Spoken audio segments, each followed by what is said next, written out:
টাকা কি করে কাজ, ঠিক আছে আজকে কথা বলবো টাকা কি করে কাজ করে সেটা নিয়ে। যে এটা আমাদের সবারই জানা দরকার যে টাকা আসলে কি করে কাজ করে। ঠিক আছে, শুরু করা যাক। যে এর জন্য আমি একটা গল্প শোনাবো ছোট। তো এটা আমার নিজেরই বানানো, কোনো এআই দিয়েও লেখা না। এটা সব থেকে বড় প্রমাণ হচ্ছে যে এআই এর কনটেক্সট উইন্ডো এতটা বড় হয়ে পারেনি এখনো। ফলে ঠিক আছে, শুরু করা যাক।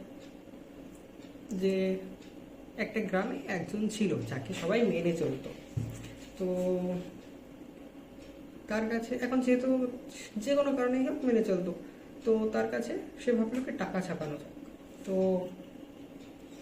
টাকা ছাপাতে গিয়ে টাকা ছাপিয়ে নিজের গ্রামের একজনকে ধার দিয়েছে এবং তার অধীনে ওই গ্রামটা ছিল। ঠিক আছে, ওই লোকটার অধীনে।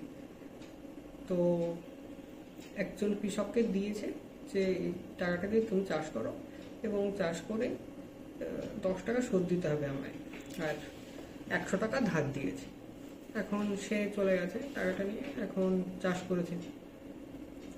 এখন 10 টাকা তো আবার সুদও দিতে হবে, কিন্তু বাজারে তো 10 টাকার অস্তিত্ব নেই। এই টাকাটা তাহলে কোথা থেকে আসবে? এখন যে ধার দিয়েছিল সেই এই চাষের জমি থেকে বাজার অবধি একটা রাস্তা বানিয়ে দেয়। তো এবং সেখানে কিছু শ্রমিক দরকার হয়েছে, তাদেরকে সে 100 টাকা ওই শ্রমিকদের পেছনে খরচ করেছে রাস্তাটা বানানোর জন্য। তাহলে এখন বাজারে আরও 100 টাকা চলে এসছে। চাষিকে 100 টাকা দিয়েছিল আর শ্রমিকদের আরও 100 টাকা দিল, মোট 200 টাকা চলে আসলো বাজারে। এখন কিন্তু ওই চাষিটা 10 টাকা সুদ দিতে পারবে। ঠিক আছে, এখন ঠিক আছে 1 বছরের শেষে সে ফসল বিক্রি করেছে শ্রমিকদের কাছ থেকে, সে 10 টাকা পেয়েও গেছে। তারপরে 110 টাকা সে ফেরত দিয়ে দিয়েছে যার কাছ থেকে টাকা নিয়েছিল।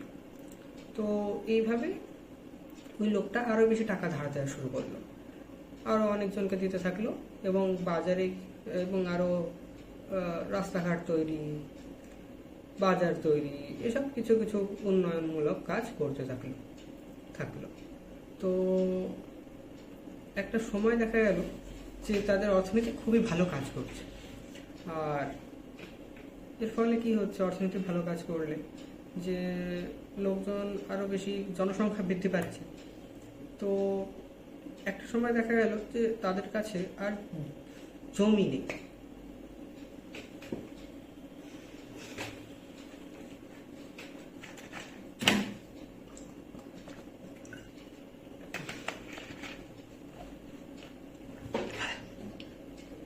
তাদের কাছে দেখা গেল আর জমি শেষ হয়ে গেছে। তো জমি যদি শেষ হয়ে যায় এবার কি করা যাবে? সে আরও 4-5 জন শ্রমিককে নিল, তার আশেপাশে যে গ্রামের আশেপাশে যে জঙ্গল ছিল সেই জঙ্গলগুলো পরিষ্কার করা শুরু করলো। জঙ্গল পরিষ্কার করছে, তো আরও জমির পরিমাণ বৃদ্ধি পেল। সে আবার টাকা ধার দেওয়া শুরু করলো আর কিছু শ্রমিককে দিয়ে জঙ্গল পরিষ্কার করা শুরু করলো। ফলে জমির পরিমাণ বাড়লো আর আরও ফসল উৎপাদিত হলো। এভাবে চলতে থাকছে। এখন এক সময় দেখা গেল যে জমির পরিমাণও শেষ হয়ে গেছে তাদের গ্রামে। এখন মানে জঙ্গল টঙ্গল সব শেষ। এখন যদি আরও জমি দরকার হয় তাহলে পাশের গ্রামের সাথে যুদ্ধ করতে হবে। এখন সে ভাবলো ঠিক আছে, হয় তার যুদ্ধ করতে হবে, নয় সে আরেকটা কাজ করতে পারে, আরও ভালো বীজ নিয়ে আসতে পারে যেখান থেকে আরও বেশি ফসল উৎপাদিত হবে। সে ভাবলো ঠিক আছে, তাহলে আপাতত যুদ্ধ করার দরকার নেই, আমি কিছু লোককে বাইরে পাঠাই, তার আরও ভালো যেখানে ফসল বেশি হয় সেখানকার বীজগুলো নিয়ে আসুক। এখন তো সেই মতো সেই চাষি যারা ছিল, ও একটা জিনিস আমি চলে গেছে যে এরা যে ফসল উৎপাদিত করছিল না, সেই ফসলটাকে ওরা গ্রামের বাইরে রপ্তানিও করছিল। এখন তার ফলে কি, বাইরের যাদের কাছে রপ্তানি করছিল তাদের ওখান থেকে সোনা নিয়ে আসছিল, আর সোনাটা যে টাকা ধার দেয় তার কাছে রেখে নিজেদের স্থানীয় মুদ্রায় পরিণত করে নিচ্ছিল। আর এভাবে চলছিল। আর এখন যে টাকা ধার দেয়, এখন জমির পরিমাণ শেষ হয়ে গেছে, জঙ্গলও শেষ হয়ে গেছে, এখন বাইরে উন্নত বীজ খুঁজতে পাঠাবে। এখন সে প্রত্যেক চাষিদের বললো যে আপনাদের কিছু করে 10% করে কর দিতে হবে। এখন সে সবার কাছ থেকে 10% করে কর নিল। আর এই 10% কর দিয়ে সোনার যে এক্সচেঞ্জ রেটটা রেখেছিল সেই হিসাবে সেই সোনা দিয়ে ওদের বাইরে পাঠালো যে হ্যাঁ এই পরিমাণ সোনা দিয়ে তোমরা ভালো বীজ নিয়ে আসবে। ওরা বিভিন্ন দেশ ঘুরে টুরে ভালো বীজ নিয়ে আসলো, ঠিক আছে। তো আবার চাষবাস শুরু হলো, ভালো বীজ আরও 10% দেখা গেলো, থাক কোনো সংখ্যার দরকার নেই, আরও ফসল বৃদ্ধি পেতে থাকলো, ঠিক আছে। সেই ফসল ওরা আবার বাইরে রপ্তানি করতে থাকলো, আবার বাইরে রপ্তানি করতে থাকলো। এরকম এই চক্রাকার ভাবে চলতে থাকলো যে ওরা ওদের কাছ থেকে কিছুটা কর নেয়, এরা বাইরে যায়, সেখান থেকে উন্নত বীজ নিয়ে আসে, আবার এইখানে এসে ফসল উৎপন্ন করে। তো একসময় দেখা গেল কি আর উন্নত বীজ খুঁজে পাওয়া যাচ্ছে না, কিন্তু জনসংখ্যা তো বেড়েই যাচ্ছে, যেহেতু অর্থনীতি ভালো ওই গ্রামের। তো কি করা যাবে, তো এখন যে টাকা ছাপায় সে ভাবলো কি আমি গ্রামে গবেষণা করব। ঠিক আছে, এখন গ্রামে গবেষণা করছে, এখন তার জন্য তো টাকা দরকার গবেষণা করার জন্য, তাই না? তো সে কিছু লোককে নিয়োগ করেছে যে তোমরা গবেষণা করো। আর সে কৃষকদের কাছে বলেছে যে দেখুন আপনারা আরও কর বেশি দিতে হবে। এখন কৃষকেরা দিতে চাইল না, যে না আমরা এর থেকে বেশি কর দিতে পারবো না। সে কি করবে, এখন সে ভাবলো কি যে যখন দিতে চাইছে না আমি বন্ড জারি করবো। বন্ড কি, সে কৃষকদের বললো যে দেখুন আপনারা আমাকে তাহলে টাকা ধার দিন, আপনারা টাকা আমাকে যে টাকাটা ধার দেবেন আমি 1-2 বছর পর সেটা সুদ দেবো, সেই টাকাটাও ফেরত দেবো, তার সাথে সুদও দেবো। এখন ওরা বললো বাহ এটা তো ভালো জিনিস। তা ওরা টাকাটা ওই যে টাকা ছাপাতো তার কাছে রেখে দিল কৃষকেরা। তো এবং তার বদলে ওই যে টাকা ছাপাতো সেই কৃষকদের একটা শংসাপত্র দিল যে 2 বছর পরে এরা আমার কাছ থেকে এত পরিমাণ টাকা পাবে। কিন্তু ওই যে জনসংখ্যা তো বেড়েই চলেছে। এখন যেহেতু জনসংখ্যা বেড়ে চলেছে, ওই 1 বছর পর গিয়ে কিছু লোকের টাকার টান দেখা দিল। ভাবলো কি না এরা ভালো শাসন করতে পারছে না, বা যাই হোক যে সিস্টেমটাই চলছিল সেটা ঠিকঠাক হচ্ছে না। এখন ওরা বললো কি না আমাদের আর 2 বছর পর সুদ দেওয়ার দরকার নেই, আমাদের এখনই টাকাটা চাই। এখন উনি দেখলো কি এখন যদি আমি এদের টাকাটা দিয়ে দিই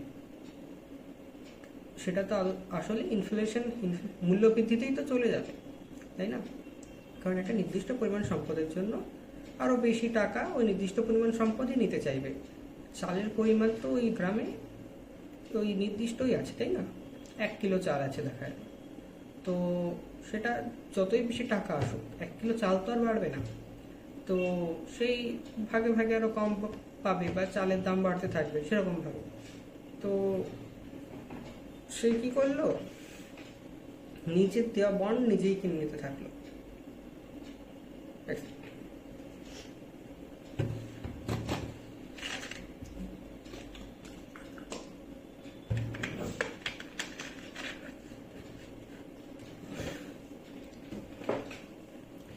তো কোথায় ছিলাম, নিজের দেওয়া বন্ড নিজেই কিনে নিতে থাকলো। এখন নিজে কেন কিনবে, কারণ ও দেখালো আগে 10% সুদ দেবে বলেছিল।